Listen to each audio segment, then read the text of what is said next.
Sponsored by Taylor Freelance, Rainier Ballistics, Hodgson Powders, and JPL Precision. Hey Power Factor fans, I'm Larry, and this week I'm here to talk to you about the Indoor GSSF League. Now, about this time last year, I was telling you about this shooting that I did over the winter time, and I did the same thing this winter. Last winter, my whole plan was, we take the winter off, and I just wanted to shoot indoors because the weather's so crappy. Actually, last year, we didn't even hardly have a winter. It was so nice. But this year, winter was very dreary, very wet here in the Seattle area.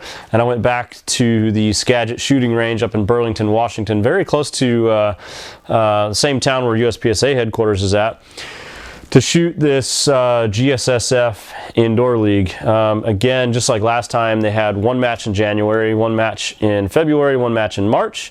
And as you may recall, last year, out of all the shooters, they randomly select one name and they picked me to win the gun. So that was really cool.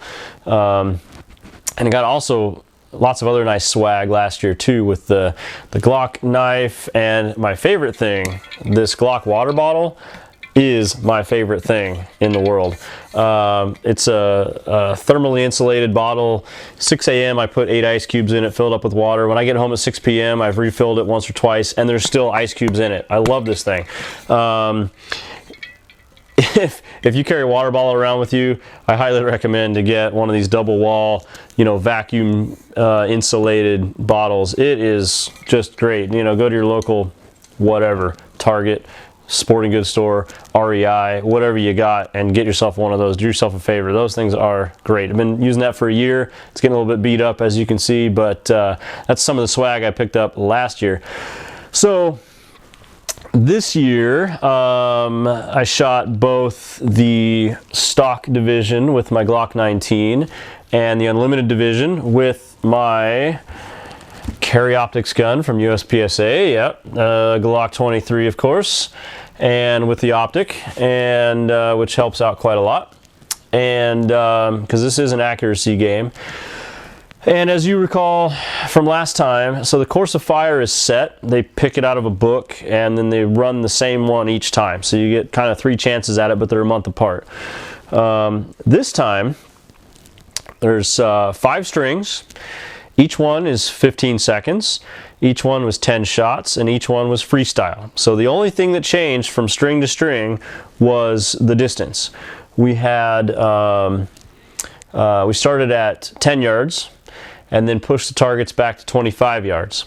After that, they brought the targets in, changed fresh target, and send that target back out down to 25 yards. And then the next string was 15, and the next string was 7. So total of 50 rounds per gun. Didn't do so well with the Glock 19. We're just not going to talk about that. Like 8th place in stock division, so not that great.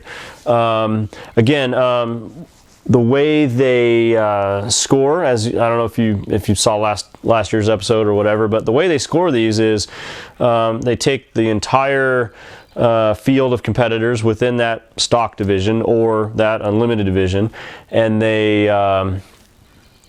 divide it into thirds. So the top third, say there's 30 competitors, so you got 10, 10, and 10. So the number 1 guy wins the overall. He's first place.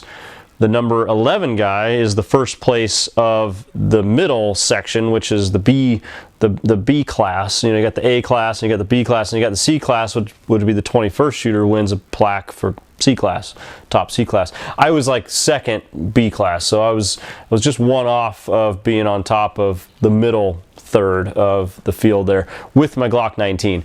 So not too good. It was shooting left for me, and I don't know why. What's up with that? I'm going to look into it to see if there's anything wrong with the gun, because it's pretty severe. Some shots, I don't know. I'm having to compensate a lot, and still it's kind of not enough. I don't know what's going on with that one. I got to check the sights, got to check over the gun. But it did very well with my Glock 23 with the optic and unlimited division, as you see here. And if you follow us on Facebook, you saw a picture of this on Facebook. So I was first place in the unlimited division for January, February, March 2016. Woohoo! So let's tell you about the targets a little bit and show you some videos real quick, just kind of what they look like and some of the things I had to do. It was kind of interesting. So first of all, well, I'll talk about the gun, a USPSA carry optics gun. And as you know, this Trijicon RMR is powered by both ambient light. It's gathered here in this band of fiber optic that's looped over and over and over, back and forth over the top of this thing, and then it pipes into the diode there, or it's just the end of the fiber optic probably. And then there's also tritium inside that powers it in low light, but there's no batteries that power this. The thing I gotta say overall about this optic, I love it. It is rugged. It is not going to fail me, I don't believe. I got this because so many of these optics over the years have failed by being abused, by riding on the slide of the handgun. The electronics kind of start breaking apart and wires start pulling out. This has no electronics to fail. You know that's why I bought this one. Really love it for outdoor matches, but indoors it is not so good. There's not enough light right on top of the optic to power that optic, so it's very, very dim. And then when the target is illuminated, because frequently indoor ranges have their lights pointed downrange, the targets are illuminated, so you got this nice bright target, but then you have this dim dot. So I learned right away in my January match that I'm just having tons of trouble finding the dot. Like, you know, it's so faint. After the gun recoils, I come back and I'm having to hunt around for it, and that was really hurting my times. I mean, I got all my shots off, but I was rushing my shots because I didn't want to run out of time. The targets face you, they start edgewise and they face you when it's time to start, and then 10 seconds later, 15 seconds later, 15-second time limit, 10 shots, then they turn away. So that January match, I thought, this is going to be tough. This is going to be a tough year because I didn't do so well with my Glock 19, and now I can't even see my optic here. And they got a little light in the booth, but it was kind of too far back behind me, and I was kind of standing up forward against the edge of the table. So what I wound up doing was, I've got a little LED light with a magnetic back to it, that one of them freebies from Harbor Freight. So on the February match, I told the range officer, I'm going to take this light, and after the target goes down range, I'm going to click it up here on the metal rail and attach it with the magnet, so I've got some light to power my optic. And he was kind of confused at first. At first he thought I was going to send the light down with the target. I'm like, no. The light's going to stay right here. I need the light to power my optic. He's like, oh, sure, whatever. You know, do what you got to do. That's fine.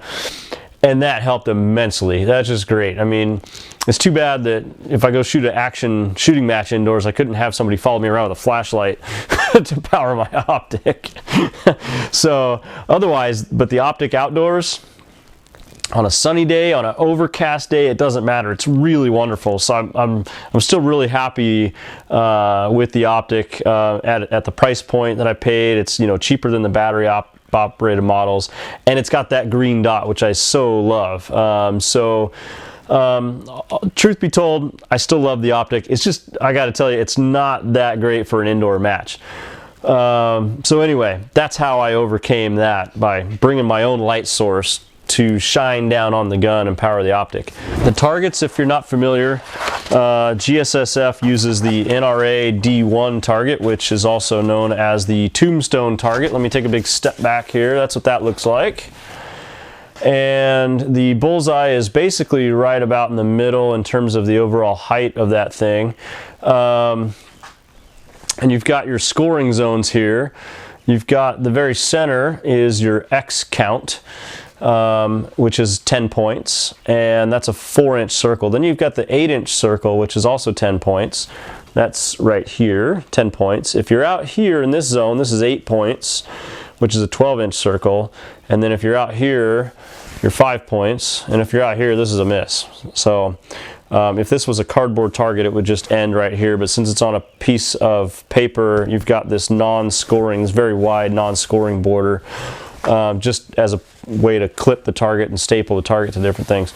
So like I said last year, one of the most difficult things is, you know, they shoot this target at the Bianchi Cup at the NRA Action Pistol matches in Columbia, Missouri, and they solid black out the X-ring so that you know right exactly where that middle is.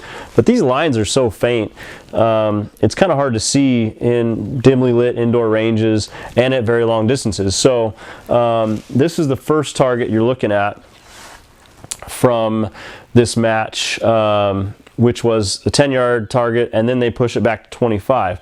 Well, one thing's nice is at 10 yards I can see the rings and I know right where to put the shots. So I get a nice little cluster here, and then after the targets go down to 25 yards, I can home in on this cluster of shots and just keep putting them in the same spot. So in this match you can see this is 20 shots, 19 X's, and you see that little 8 ring down there. I yanked one and I felt myself flinch on that.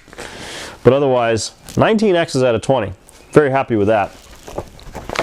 So then they change the target on us. They run the targets back and we switch targets. And like I said, you put a brand new fresh target on there and they send it back down on this particular match all the way back down to 25. So now this thing is way down there at 25 yards and you got no holes in there for reference. So you just kind of do your best to see the overall circles and kind of home in on where the center is. And this one I did very well as well. This is 30 shots because, again, like I said, we shot at 25 yards. They brought it up to 15 and then they brought it up to 7. And this is 30 shots in the 10 ring and a whole lot of them in the X ring.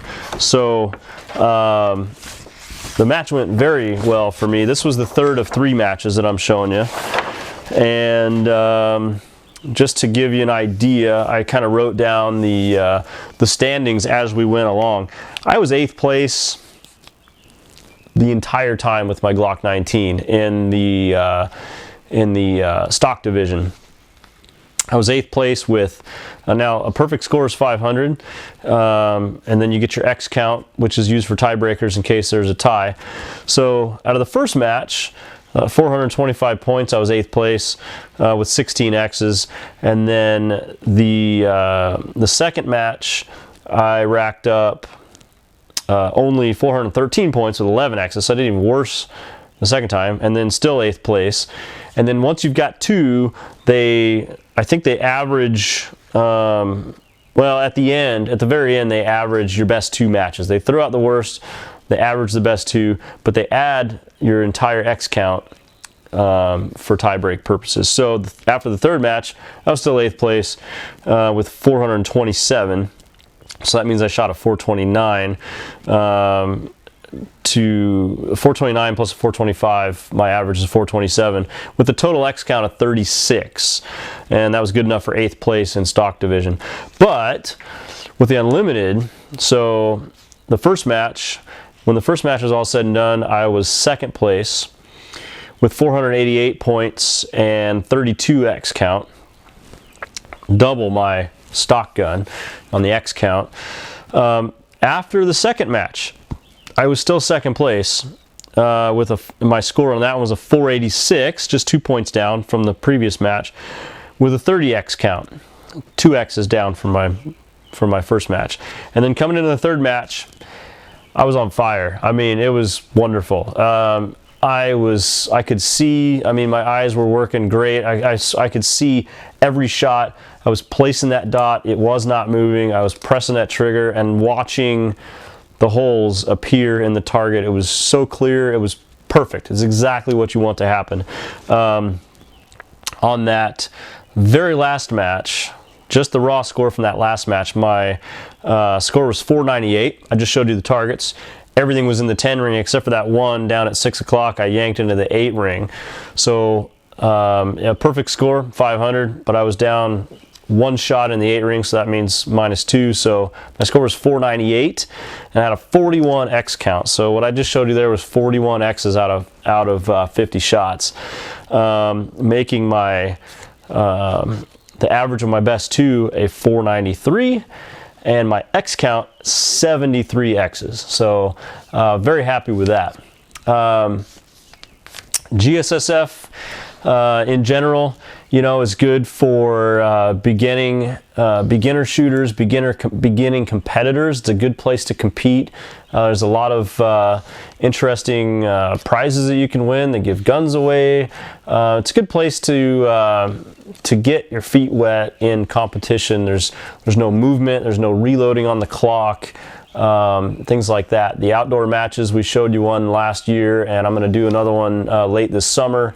But the indoor league, like I'm talking about now, is another way that you can get involved in the shooting sports and kind of, you know, get some time pressure where, you know, you're shooting on the clock. If you're not yet into run and gun, USPSA or IDPA, this is a good way to get into competition.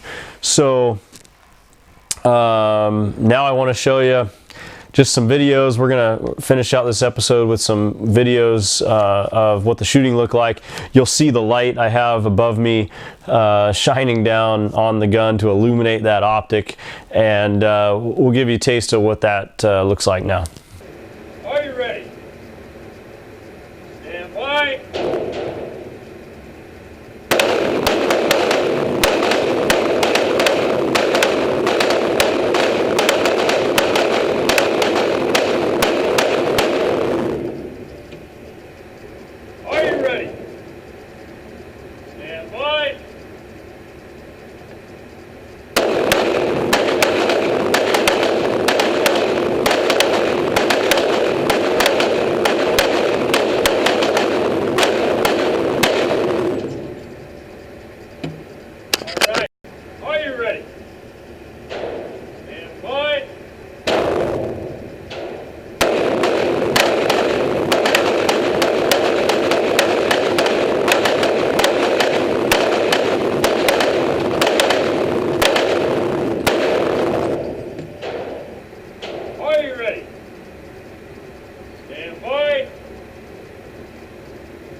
You got to look at what the matches kind of look like. Like I said, again, this one we started at 10 yards, and every time we got started, I loaded the gun. I would turn my head for a second and show you what the distance was to those targets. So 10 yards, 25, change out the target, start a fresh target at 25, and then 15, and then 7 yards to finish it out.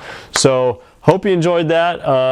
If you're not into any kind of competition at all, this is a very good way to get started at very little cost, very little risk. I mean, if you think action shooting is a bit risky or a bit much for you to start with, anybody can play. You see whole entire families come out and do this. I personally like doing it because it helps me work on my accuracy, even though I'm a USPSA shooter for the last 14 years. Getting into this helps me with my trigger control, helps me with my accuracy and time management, things like that when shooting. So overall, it's a good thing to get into. If you're interested, just check it out. GSSF Online, all one word, GSSFonline.com. That's the Glock Sport Shooting Foundation. Anyway, thanks for watching this week, and we'll catch you next time. Thanks.